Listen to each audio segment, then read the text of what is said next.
Ayan o, napakaganda ng ating acrylic keychain. Okay guys, so syempre ang una natin gagawin ay edit natin yung ating keychain. Okay, so para sa mga estudyante natin na nilalagay ito sa ating mga bag ng mga estudyante natin. Okay, so para pag nawala man, alam nila kung kanino yung bag. Okay, ayan, so meron dito Canva template na i-edit yan syempre. So meron tayong 16 na design or ilang piraso na design na pwede natin magamit. So pwede nyo rin siya i-edit guys, pwede nyo baguhin. Depende dun sa gusto nyong design. Okay? So sa akin kasi, ang ginawa ko, kulay dilaw yung ating pinaka-background. Yeah. So para sa akin kasi, malayo pa lang, pag nakita nila yung kulay dilaw talaga, makikita nila yan. So kumbaga parang visible ka agad. Kita ka agad. So pwede mo naman palitan yan. So pwede mo palitan ng kulay red. Ayan no. Di ba? So depende na sa inyo yan. Kulay blue. Ayan. So depende sa inyo guys kung anong kulay yung gusto nyong ilagay dyan. Tapos i-edit nyo na lang din itong pangalan na to para doon to sa ating chikiting or sa customer natin na magpapagawa ng ating back tag keychain. So bag tag. So same lang din siya doon sa mga PVC na ginagawa natin or doon sa ating laminating bag tag na ginagawa natin. So ito naman para natin sa keychain natin. Okay, so medyo mura lang din naman yung puhunan. At the same time, matibay din naman yung ating materials dyan para sa ating keychain. Okay, yung acrylic natin. Yeah, so dito pwede mo palitan yung ating character or design na nakalagay. So edit yun na lang yan yung pangalan. Tapos dito syempre yung napaka-importante natin yung in case of loss, kumbaga para in case of emergency din yan kung sa ID, di ba? Yan, please contact, yan, 09123456. So, dyan ilalagay yung number ng parents. Di ba? Pag nawala yung bag, so gagawin nilang nakahanap dyan, tatawagan or text na lang yung number na yan para alam ng mga parents kung kanino kukunin yung ating gamit na nawala. Okay, so ito yung ibig sabihin natin dyan sa ating bag tag keychain natin. Yan, so malaking tulong ito, malaking bagay ito para sa mga estudyante natin. Yan, so pwede siyang ilagay sa mga gamit nila. Importante doon sa pinaka-bag talaga nila. Okay? Ayan. So marami siyang design din naman. May kuromi. Mayroon siyang one piece. Ayan. So dagdagan nyo na lang guys yung ating design. May Hello Kitty. At meron din SpongeBob. So kaunti lang din naman itong ginawa kong design. So dagdagan nyo na lang para meron kayong magamit at meron kayong mai-alok sa mga customer nyo. So, dagdag lang to sa ating printing business natin. Okay, so next natin, pag na-edit na natin yan, i-click mo lang yung share. Yung natin guys, yung ating size niyan, naka-size na ito doon sa gagamitin nating acrylic na keychain. So, 43 by 68 mm. Okay, yun yung pinaka-size niya. So, mamaya ipapakita natin yan sa ating pag nag-print na tayo ng ating design. Okay, so pag na-edit mo na, click mo lang yung share, click mo yung download, so click mo lang yung PNG, tapos click mo lang download.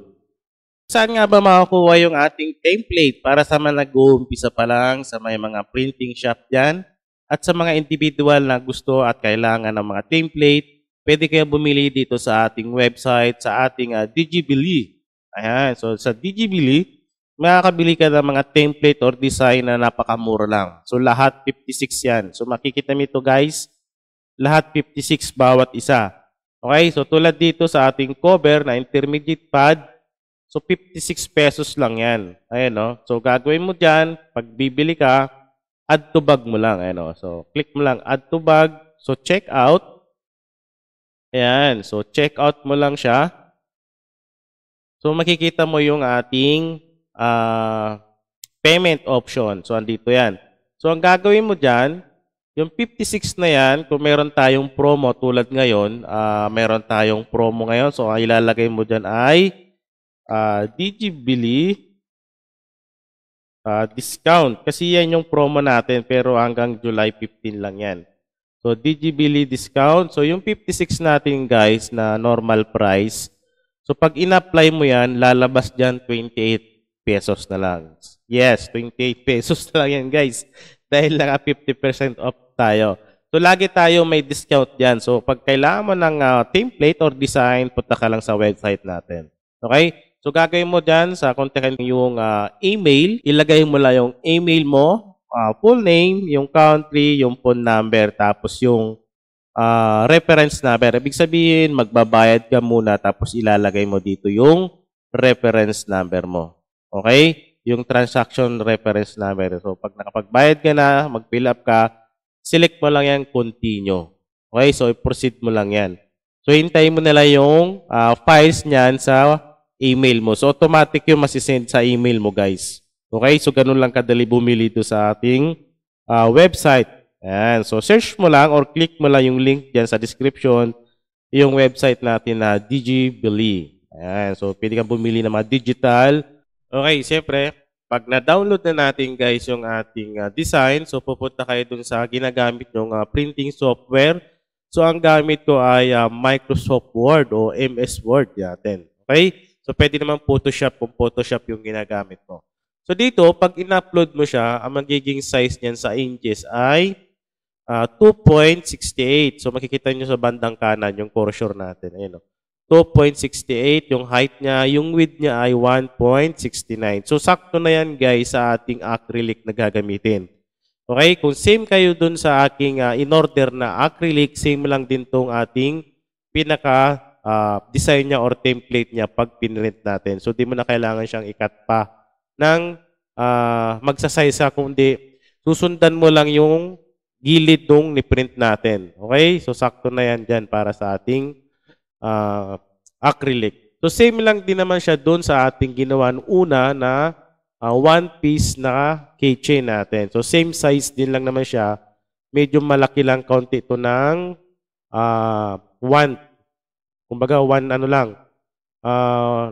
point lang ang pagitan yan. Okay? So, makikita nyo naman dito. Ayan. So dito, ilatag mo lang siya sa A4 size na photo paper na 115 GSM tulad nung pinakita natin kanina sa intro natin. So ganun lang kanipis, pwede na yan sa ating acrylic keychain. Okay, so sakto yan sa ating A4 size, so marami ka na magagawa dyan. Tulad nito, yung sa one piece natin, so marami na siya, di ba? 1, 2, 3, 4, 8, 12, 14, 16, yan, depende sa inyo kung pagkakasya nyo pa. Basta magkasya sa ating pinaka-canvas ng A4 size. Okay? So, pag ano mo na siya, na-format mo na siyang ganyan. So, gagawin mo dyan. I-print mo na lang yan. Okay? So, ang settings natin dyan ay glossy kasi glossy yung materials natin. Ayan, glossy. Tapos yung quality niya standard, guys. Okay na yan. Sakto na yan. Pero depende sa inyo kung gusto niyo high. Pero okay na sa akin yung standard. Premium, photo paper, glossy, quality, standard, okay na yan. Okay, so set mo lang okay. Tapos sabay. Panag-print ako guys ng aking keychain. So ang gamit ko syempre yung L32 natin. Tapos yung ink ko ay Pigment Ink. And so Koyi yung brand. So maganda kasi pag pigment, hindi kagad siya basta-basta kagad nag-fade yung print natin. Yan. So, yun ang kagandahan dyan.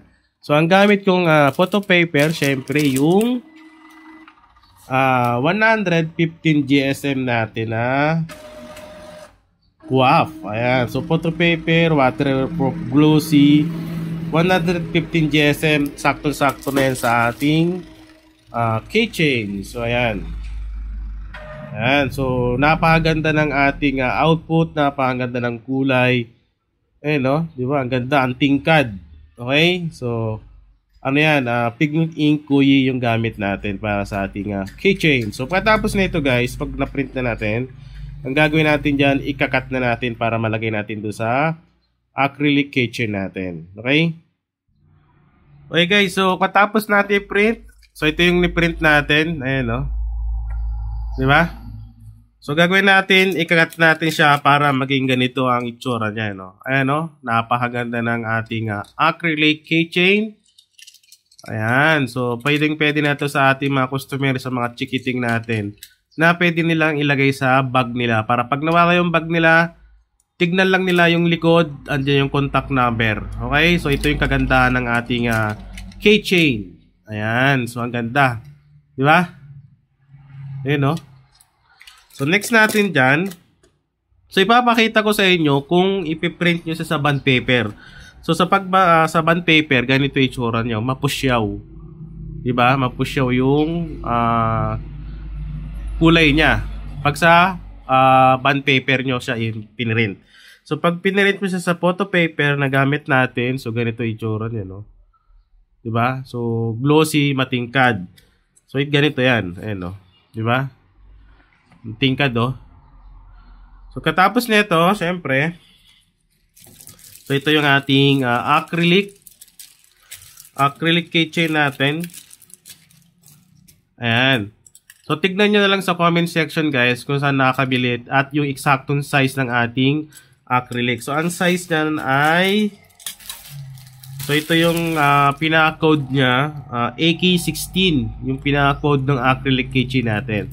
So, tignan nyo na lang sa comment section kung saan makakabili. Yung pinakasakto talaga ng size na gamit ko para dito sa ating keychain. Okay? So, katapos nyan, pwede kayo gumamit ng cutter.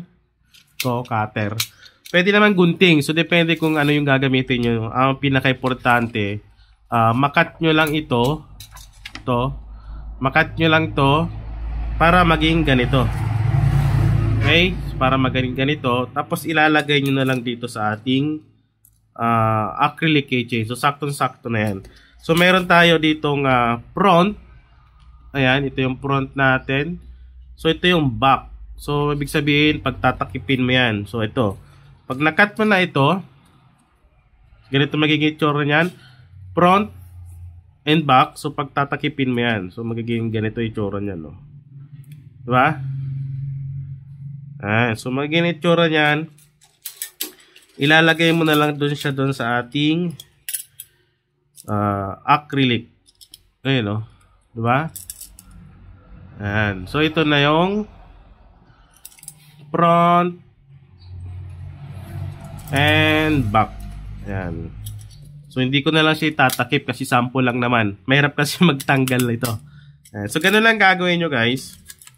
So, pag na-print na natin yung design, pag na-print na, pag na-edit na, pag na-print na, i-cut nyo na lang. Okay? So, para mas mabilis. Ayan. So, ganito na magiging itsura niyan. Ayan, o. Diba? Ganda. Ayan, no? Okay, so napakadaling gawin. So, ang presyo na ito, depende na sa inyo kung magkano. Pwede nyo siyang ipresyong 50 pataas. Pwede na yan. So, wag lang bababa ng 50. Okay, so 50 pataas. Kasi malaking bagay ito. Kung dahil dito, pag nawala yung bag mo, hindi mo mahanap kung kanino may-ari. Kasi nga, mayroon siyang contact number sa likod. Okay? Ayun, 50 pesos pataas bawat isa. Okay? So, depende na sa inyo kung magkano yung ibibigay nyo.